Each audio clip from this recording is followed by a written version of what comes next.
नमस्कार दोस्तों, मेरा नाम है अजीत सिंह और पैसा बाजार हब में मैं आप सभी का स्वागत करता हूं।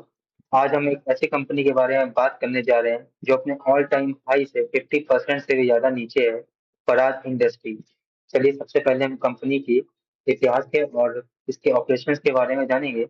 कंपनी लगभग 50+ कंट्रीज में अपना बिजनेस ऑपरेशन ला चुकी है और एक जानी मानी अच्छी कंपनी है। इसका हेडक्वार्टर पुणे में है। और बिजनेस सेगमेंट की बात करें तो अल्कोहल और बायोफ्यूल में एथनॉल प्लांट सेटअप करती है और बायोफ्यूल सोल्यूशन प्रोवाइड करती है। वेस्ट मैनेजमेंट करती है और इंजीनियरिंग सोल्यूशन प्रोवाइड करती है। फाइनेंशियल परफॉर्मेंस की मैट्रिक्स की बात करें तो कंपनी का मार्केट कैपिटलाइजेशन 6,500 है अप्रोक्स। और करंट मार्केट प्राइस 358 है। PE ratio 46.9। Return on capital है 17.9। रिसेंट परफॉर्मेंस की बात करें तो रेवेन्यू गिरा है। फाइनेंशियल ईयर 2024 में कंपनी का रेवेन्यू था 3,466 करोड़ रुपीस। और जो फाइनेंशियल ईयर 2025 में 3,228 करोड़ रुपीस हो गया। ये गिरावट का मुख्य कारण है ऑर्डर एग्जीक्यूशन में डिले होना और डेप्रिसिएशन ज्यादा चार्ज करना। प्रॉफिटेबिलिटी की बात करें तो इसमें भी गिरावट आई है। फाइनेंशियल ईयर 2024 में कंपनी 283 करोड़ रुपीस का प्रॉफिट कर रही थी और फाइनेंशियल ईयर 2025 में यही नेट प्रॉफिट घट करके 219 करोड़ रुपीस हो गया। अगर हम आसान भाषा में समझे तो ईपीएस के माध्यम से समझ सकते हैं। 2024 में हर शेयर होल्डर के लिए कंपनी 15.42 अप्रोक्स ₹15.5 कमा रही थी, जो फाइनेंशियल ईयर 2025 में 11.91 अप्रोक्स ₹12 रह गया।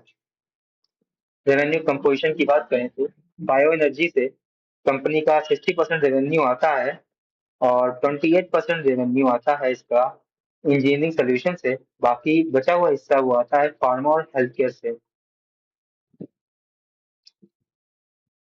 इंटरनेशनल मार्केट चैलेंज की बात करें तो इस कंपनी का बहुत सारे कंट्रीज में से काम बिजनेस ऑपरेशन है, पर यूएस मार्केट की बात करें तो यहाँ पर इनके बहुत सारे ऑर्डर पाइपलाइन में है, बट उन्हें फाइनल नहीं किया गया है क्योंकि यूएस ट्रैफिक की अनसर्टेनिटी बनी हुई है।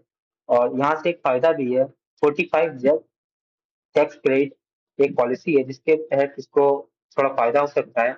अब ब्राजील की बात करें तो ब्राजील एक एथनॉल ब्लेंडिंग कंट्री है। यहाँ पर काफी ज्यादा इथेनॉल ब्लेंडिंग को प्रमोट किया जाता है। अब उन्होंने नया रूल निकाला 30% गैसोलीन का और 15% बायोडीजल का। यहाँ से भी कंपनी के लिए बहुत बड़ी अपॉर्चुनिटी खुल जाती है। अब हम बात करते हैं इस शेयर का प्राइस रिकवरी कब होगी। तो अभी अभी recently government ethanol blending plan 20 लेके आई है। अगर फाइनेंशियल ईयर 2026 के लिए अगर ये कंप्लीट हो जाता है तो इसके बाद E25 आएगा, E30 भी आएगा और इससे इस कंपनी के लिए एक नया एक्सपेंशन मार्केट खुल जाता है। और गवर्नमेंट फ्लेक्स फ्यूल व्हीकल्स को प्रमोट कर रही है। यहाँ पर भी इसके लिए एक स्ट्रॉन्ग ग्रोथ आ सकती है निकल करके, क्योंकि एथनॉल ब्लेंडिंग में अच्छा खासा मार्केट शेयर प्रोड्यूस करता है रखता है, सॉरी।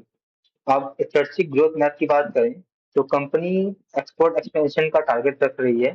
कंपनी अभी प्रेजेंट में 20% रेवेन्यू एक्सपोर्ट कर आता है और यही टारगेट इसका फाइनेंशियल ईयर 2030 तक की 50% एक्सपोर्ट करके रेवेन्यू कमाना है, जिससे इसका जियोग्राफिकल रिस्क कम होगा। नए प्रोडक्ट्स बना रही है, फोकस कर रही है बायो मोबिलिटी पर, बायोप्रिज्म पर, जेनेक्स पर। और सर्विस रेवेन्यू ग्रोथ की बात करें तो कंपनी का ऑपरेशन एंड मार्जिन से केवल 4% की इनकम होती है टोटल रेवेन्यू का। अब इसको बढ़ा करके 10% करना चाहती है जिसके इसके पास कैश फ्लो बने रहें। अब हम इन्वेस्टमेंट के कंक्लूजन की बात करें तो सबसे पहले स्टॉक अपने 50% करेक्ट हुआ है ऑल टाइम हाई से, जो इसका है 875, जो अट्रैक्टिव वैल्यूएशन है। ऑर्डर बुक की बात करें तो 44,480 मिलियन का इसके पास ऑर्डर है और गवर्नमेंट की पॉलिसी भी इसके फेवर में है, जैसे इथेनॉल ब्रांडिंग 18 आई थी पॉलिसी, अब 20 आई है, फ्यूचर में 25 30 भी आ सकती है। और इंटरनेशनल एक्सपेंशन कंपनी का सिग्निफिकेंट अपसाइड पोटेंशियल दिखाता है। और इसका एक्सपोर्ट प्लान भी इसका अच्छा है कि 50% रेवेन्यू इसका एक्सपोर्ट से आएगा। धन्यवाद।